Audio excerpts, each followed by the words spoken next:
Now अब हम यहाँ पे डिस्कस करेंगे क्वेश्चन नंबर 8 और क्वेश्चन नंबर 8 हमारे पास a horse is tied to a peg at one corner of a square shaped grass field of side 15 meter by means of a 5 meter long rope. So ये है figure, ये horse है और ये एक हमारे पास है एक फील्ड है, ये है स्क्वायर ग्रास फील्ड। और यहाँ पे क्या है, ये जो हॉर्स है ये यहाँ पे एक कॉर्नर पे ये बांधा हुआ है और ये जो रूप जो है यहाँ पे जो रस्सी है इसकी जो लेंथ है वो है यहाँ पे 5 मीटर लॉन्ग।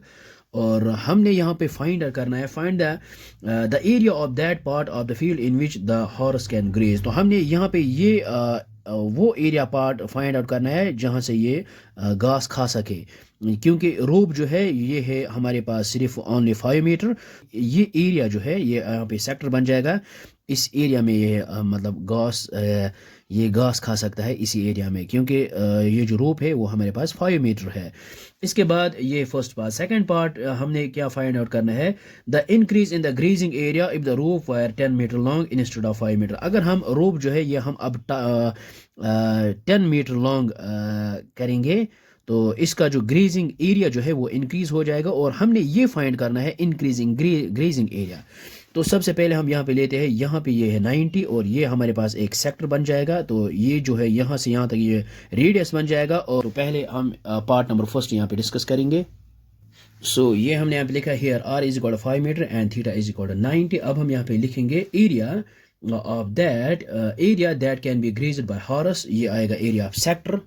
सो ये हमने यहाँ पे लिखा है area that can be grazed bye horse, ये आएगा एरिया ऑफ सेक्टर। ये यहाँ पे ओ ए बी, ये आएगा थीटा डिवाइड बाय 360 इंटू आएगा यहाँ पे पाई आर स्क्वायर।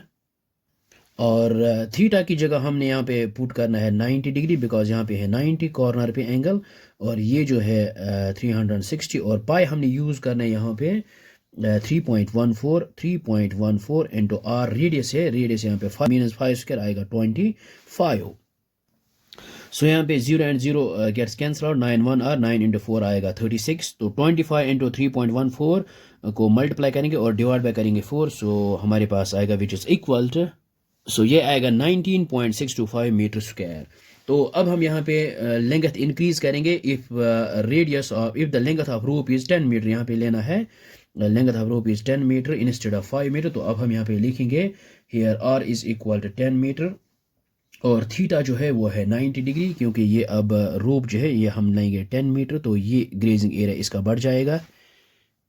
सो ये हमने यहाँ पे लिया है, मान लीजिए हमने रोप को इंक्रीज किया है तो ये जो है ये सेक्टर इतना बन जाएगा, तो ग्रेजिंग एरिया ये बढ़ जाएगा इसका। तो हम यहाँ पे लिखेंगे नाउ एरिया ऑफ सेक्टर। सो ये हमने यहाँ पे लिखा है एरिया ऑफ सेक्टर, ये है ओ सी डी, ये बड़ा वाला सेक्टर, ये आएगा theta by 360 into pi r square और थीटा है यहाँ पे 90 और डिवाइड बाय 360, पाई है 3.14 और आर है 10 स्क्वायर आएगा 100 यहाँ पे, क्योंकि length of rope is 10 meter.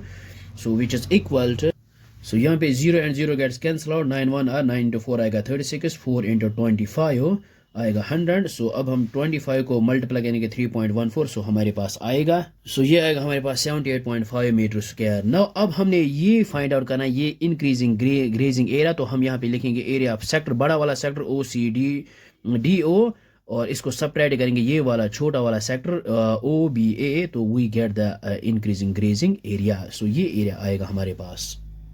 सो ये हमने यहाँ पे लिखा है नाउ इंक्रीजिंग ग्रेजिंग एरिया आएगा 78.5, माइनस करेंगे ये एरिया ऑफ सेक्टर और इसको ये सब्ट्रैक्ट करेंगे ये वाला सेक्टर।